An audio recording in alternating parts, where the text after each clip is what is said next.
ஒவ்வொரு நாளும் கவலைப்படுறதுனால என்ன ஆயிட்டுன்னு சொன்னா மற்ற எல்லாம் இழந்து போகிறோம்.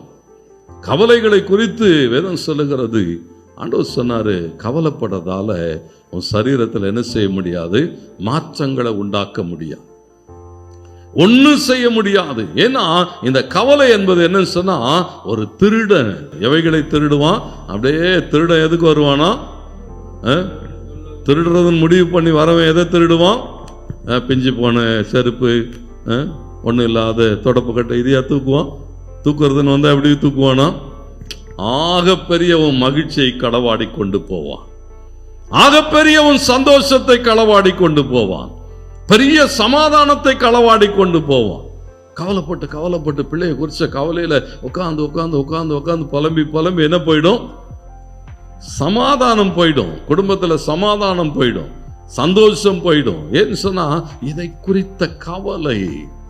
எதை குறித்த கவலை? கவலை பவுல் சொல்லும்போது சொல்லுகிறான், சபைகளை குறித்த கவலை என்னை நெருக்குதுன்னு சொல்றான். நம்ம ஆட்களுக்கு என்ன கவலைன்னா உலக கவலை. ஒவ்வொரு பிரச்சனைகள் வருது பாருங்களேன். இதனால என்னன்னா நம்முடைய அந்த சுய தன்மைகளை அவன் களவாடி கொண்டு போய் விடுகிறான்.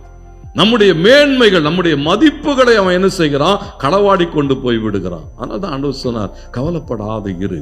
பாருங்க, ஒரே ஒரு ஆளை நான் உங்களுக்கு காண்பிக்கட்டும். என்னோடு கூட லூக்கா 10ஆம் அதிகாரம் கடைசி 2 வசனங்கள் பாருங்களேன். இங்க 2 சகோதரிகளை குறித்து வேதம் சொல்லுகிறது. அக்கா தங்கச்சி 2 பேர்ல யார் பெஸ்ட், யார் பெஸ்ட்னு சொல்லுது, மரியாள் தான் பெஸ்ட் தான், மரியாள் தான் பெஸ்ட்னு சொல். நமக்கு மாத்தாள்னு பேர் வைக்க கூட கஷ்டம். மாத்தாள்னு யாராவது பேர் வச்சா நமக்கு எப்படி இருக்கும், ஐயோ அது எப்படிப்பட்டது, அதுக்கு 1000 கவலை வரும். நீங்க யோசிச்சு பாருங்க, வேதம் முழுவதும் நீங்க மார்த்தாளை வாசிங்கன்னா எத்தனை மேன்மையான குணாதிசயங்கள்.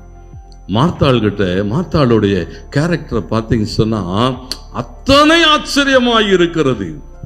அவளுடைய குணாதிசயங்கள், அவளுடைய தன்மை. ஏன் இதெல்லாம் சொல்றேன்னா, கவலைப்படுகிறதுனாலே பிசாசு என்ன செய்யறான்னு சொன்னா உன் குணாதிசயங்களை களவாடி கொண்டு போய் விடுகிறான், உன் தன்மைகள் மாறி போகிறது. நமக்கு இப்போ மார்த்தாள்னா என்ன தெரியும், ஓ இது ரொம்ப கவலை பிடிச்ச ஆடு, பிரச்சனை பிடிச்ச ஆடு. இல்ல மார்த்தாள் அங்கே வசனம் சொல்லுது, இயேசுவும் அவர்கள்னு போட்டிருக்கு, அவரோடு கூட இருந்த 12 சீஷர்களும் வருகிற போது திடீர்னு நம்ம வீட்டுக்கு 4 பேர் விருந்தாளி வந்துட்டா நாக்கு தள்ளும் பாருங்க. இவனுக்கு என்னத்தை சமைக்க, என்னத்தை போட, திடுப்புன்னு வந்து உக்காந்துருவானு பாருங்க. உட்காந்துட்டா என்னது, எப்படியாவது சில ஆட்கள் பார்த்தீங்கன்னா அட்ஜஸ்ட் பண்ணி அமுச்சு விட்டுரும், காஃபி தண்ணி குடிச்சு என்ன செஞ்சிடும். சில ஆட்கள் அசையாது, சாப்பிடாம போக மாட்டேன்னு அடம்பிடிக்கிற ஆளை வச்சு என்ன செய்யணும். 4 பேர் வந்தாங்க. எத்தனை பேர் வந்தாங்களோ, 13 பேர். ஒவ்வொருத்தனும் சும்மா சாதாரணமா சாப்பிட்ற ஆட்கள் இல்லை. ஆபிரகாம் வீட்டுக்கு வந்த 3 பேரை பார்த்தோன்னா ஆபிரகாம் தீர்மானம் பண்ணா ஒரு ஆள் ஒரு படி சாப்பிடுவோம் மாதிரி இருக்கு. அதனால 3 படி மெல்லிய மாவை எடுத்து சுடுனா. இவங்க வந்தோடனே யோசிச்சிருப்பா பாருங்களேன். அத்தனை சூழல்களுக்கு நடுவிலும் சந்தோஷமா கூப்பிட்ற, வாங்க வாங்க நான் உங்களுக்கு சமைச்சு போடுறேன். நான் உங்களுக்கு இந்த குணாதிசயம் நம்ம ஆட்களுக்கு வராது. அங்கே வாசல்லே நிப்பாட்டி பேசி அனுப்பிச்சிருவான். வாசல்லே உள்ள வந்துட்டா இதை வெளியே அனுப்புறது கஷ்டம். பேசாம நம்மளே வெளியே போய் என்ன செய்வோம், பேசி. மார்த்தாள் பாருங்களேன், அவங்கள வரவேற்கிறது மாத்திரம் இல்ல, அப்படி ஓடி ஓடி சமைக்கிறான். அவளை ஒருத்தர் சொல்லும் போது சொல்லுகிறார் மார்த்தாளை குறித்து, மார்த்தாள் she is a queen of kitchen எழுதுறார். அவ்வளவு அழகா சமைப்பாளாம், அவ்வளவு ருசியா சமைக்கிறான். யாருக்கு சமைக்கிறா, ராஜாதி ராஜாவுக்கு சமைக்கணும். சும்மா ஆள் கிடையாது. வந்திருக்கிறவர் யாரு, ராஜாதி ராஜா. வீட்டுக்கு வந்திருக்கிறவரு மாப்பிள்ளை வந்துட்டா என்ன செய்யணும், சும்மா கீரை கடைஞ்சு அமிச்சிட முடியாது, வெளுத்துருவாரு. வந்திருக்கிறது யாரு, விதவிதமா செய்யணும் பாருங்க. ஓடுறா, ஓடி ஓடி உள்ள பாருங்க சமையல் கடையில வேலைகளை செய்து கொண்டே இருக்கிறான். அப்படியே எட்டி எட்டி வாசல் அங்க ஹாலில் பார்க்குறான். ஹாலில் யார் உட்காந்துருக்கா? சின்னது. இந்த சின்னதுங்க இருக்குதுங்களே, பெருசுங்க போராடும், வேடிக்கை பார்த்துனே இருக்கும். உட்காந்து நல்லா கதை கேட்டுனது. மாத்தாள் எப்படியாவது அவளை கூப்பிடலான்னு என்ன செஞ்சிருப்பா? சமையல் பாத்திரத்தை உருட்டி இருப்பா, என்னெல்லாம் முடியுமோ செஞ்சிருப்பா. ஒன்றும் அது என்ன செய்யல, அசர்ற மாதிரி இல்லை. எவ்வளோ முடியுதோ ட்ரை பண்ணி பார்த்துருப்பா. கடைசியில் நேரம் எங்கே வந்துட்டாலாம்? ஏன்னா வேலை செய்து கொண்டு இருக்கிறாள், சமைத்து கொண்டு ஒரு ஆள் உதவிக்கு இருந்தால் எப்படி இருக்கும்? நல்லா இருக்கும். உதவி செய்ய வேண்டிய ஆள் என்ன செய்தான்? உட்காந்து கதை பேசின்னு இருக்குது. ஒத்த ஆளா சமைக்கிற போது அந்த ப்ரெஷர் எப்படி ஏறும் தெரியுமா?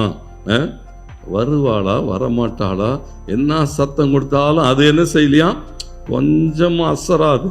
அப்போ கவலை தானாக வந்துடும். கவலை வந்தால் என்ன வந்துடும்? நம்ம ஒரே ஆள் தான் வடிச்சு கொட்டணுமா, இன்னும் இவ்வளோ வேலை இருக்குது. கவலை வந்துட்டா என்ன வந்துடும்?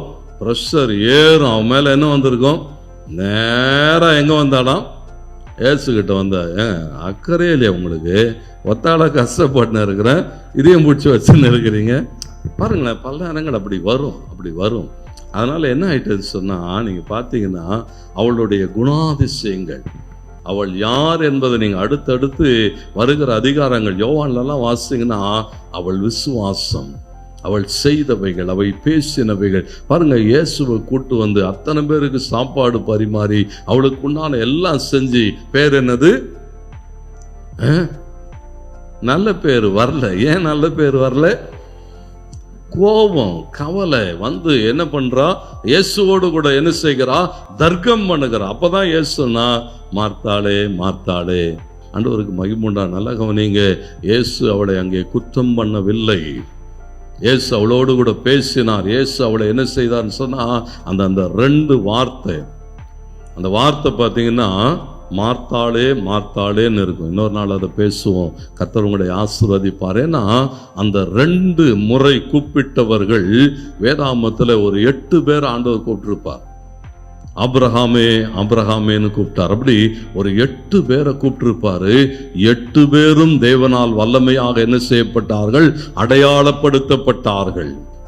மார்த்தாள் அப்படிதான் அடையாளப்படுத்தப்பட்டாள். பின் நாட்களில் மார்த்தாளுடைய ஊழியங்கள், மார்த்தாள் செய்தவைகள் ஆச்சரியமாய் இருந்தது. ஏன் சொன்னா, தேவன் அன்றைக்கு அவளுக்கு கற்றுக் கொடுக்க விரும்பினார். நம்மகிட்ட அதை தான் பேசுறாரு. ஒன்னும் கவலைப்படாத, அவர் பார்த்துப்பார். அவர் உன்னை சாப்பிட கேட்டாரா? அவர் விருந்துக்கு வரன்னாரா? ஒன்னும் இல்லை. அவர் பாட்டு வந்து என்ன செஞ்சிருப்பாரு? வீட்டில் இருக்கிறத ஜெபம் பண்ணி ஆசீர்வதிச்சு அவரே சாப்பிட்டு போயிட்டு இருப்பார். கர்த்தருக்கு மகிமை உண்டாகட்டும். பல நேரங்களில் நாம தான் என்ன செய்கிறோம்? சும்மா இருக்கிற ஆளை இழுத்து விருந்துக்கு கூப்பிட்டு நாம தான் போராடுறோம். சும்மா இருந்தால் அவர் என்ன செஞ்சிருப்பார்?